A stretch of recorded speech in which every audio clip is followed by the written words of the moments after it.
Quando a gente fala de hospitais no Brasil, a gente está falando de mais ou menos 6.500 hospitais. 2.000 privados dentro desse número. Esses 6.500 hospitais, na média, eles possuem 78 leitos. Então, a grande maioria dos hospitais brasileiros são de 78 leitos, considerados de pequeno e médio porte. Isso traz um desafio enorme de escala. Porque com 78 leitos, você precisa ser muito eficiente para poder ter um resultado. Porque é uma quantidade de leitos aquém do que o mercado normalmente considera ideal para a escala que um hospital precisa, que gira em torno de 150 leitos. Então nós estamos falando de metade. Então para o gestor já fica o desafio, na média, estou falando na média, de se um hospital na média é 78, como torná-lo eficiente diante de um mercado de grandes redes hospitalares e de uma pressão enorme de operadores. O momento atual, ele é crítico sobre a ótica de caixa. As instituições de saúde estão sofrendo com caixa. Não é com EBITDA. Não é com resultado econômico.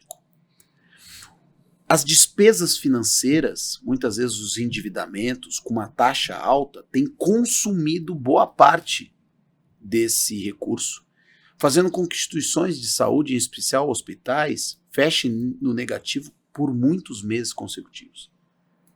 Como pagar essa conta? Como manter esse momento?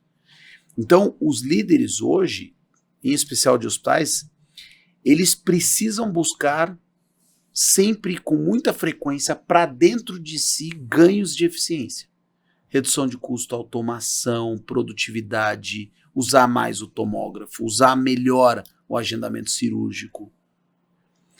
É com muita frequência que eu vou em instituições, por exemplo, de leitos pequenos e poucos, que você olha as salas vazias. Aí você fala, poxa, eu já sou pequeno, eu não estou conseguindo encher. Não, porque agendou e o cliente não veio. O nível de ociosidade, muitas vezes, dos serviços, em função, por exemplo, de um não comparecimento, exige dos novos líderes novos olhares para como é que eu otimizo esses ativos. Porque se eu já tenho uma limitação de leitos, eu preciso fazer mais com o mesmo. E mais com o mesmo é como é que eu agendo, como é que eu confirmo, como é que eu faço overbooking, por exemplo. São temáticas que os novos líderes precisam estar sempre atentos para poder fazer, porque hoje o mercado está cada vez mais pressionado. Durante a Covid, no momento principal e no primeiro ano, em 2020, houve um desaquecimento de serviço, porque muitas das cirurgias eletivas foram canceladas para esse paciente não chegou a suprir isso, e houve uma queda importante de receita, de ocupação de hospitais, e o custo aumentou muito, porque os custos dos insumos, equipamentos, também subiram à época. Isso fez pressionar muito o caixa dos hospitais. Muitos, inclusive, não sobreviveram a essa época. E pediram, inclusive, adiantamentos de plano de saúde. No momento seguinte, que volta o atendimento, as operadoras começam a sofrer. A sinistralidade, que é o indicador que mede o quanto do que ela ganha é consumido de assistência, sobe de maneira muito exacerbada, fazendo com que boa parte, mais de 40% dos planos de saúde, fechem negativo operacionalmente. Isso num contexto que houve uma redução do preço dos convênios de pessoa física, em 10%. Exato. Então, os planos de saúde, pressionados com essas reduções, pressionados com o aumento do consumo, começaram a pressionar os hospitais. E dois movimentos foram muito claros. Revisão de margens, de taxas acordadas. Então imagina você, hospital, já ter negociado com o plano querer renegociar, porque ele estava sofrendo, ele queria transferir para você. E o represamento de contas. Começa a ter um problema de pagamento. O prazo médio de recebimento dos hospitais, de pagamento das operadoras, começa a ser mais alongado, o que pressiona ainda mais o ciclo de caixa dos hospitais.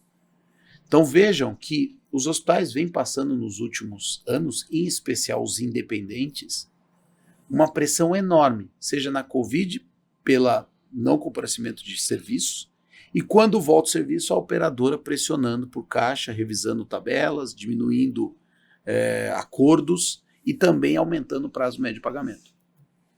E aí muitos se endividam, um endividamento atrelado a Selic, que agora essa semana tivemos aí um aumento de 1 ponto percentual.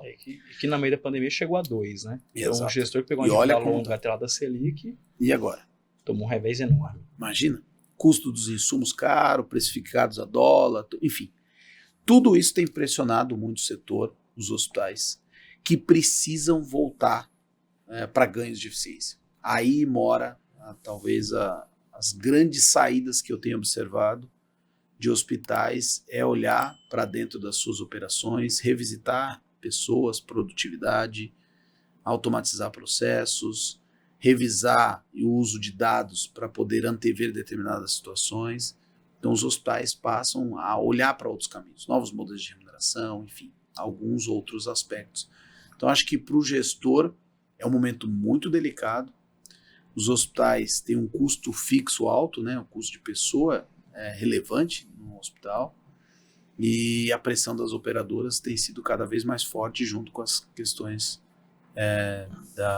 da inflação e dos custos financeiros.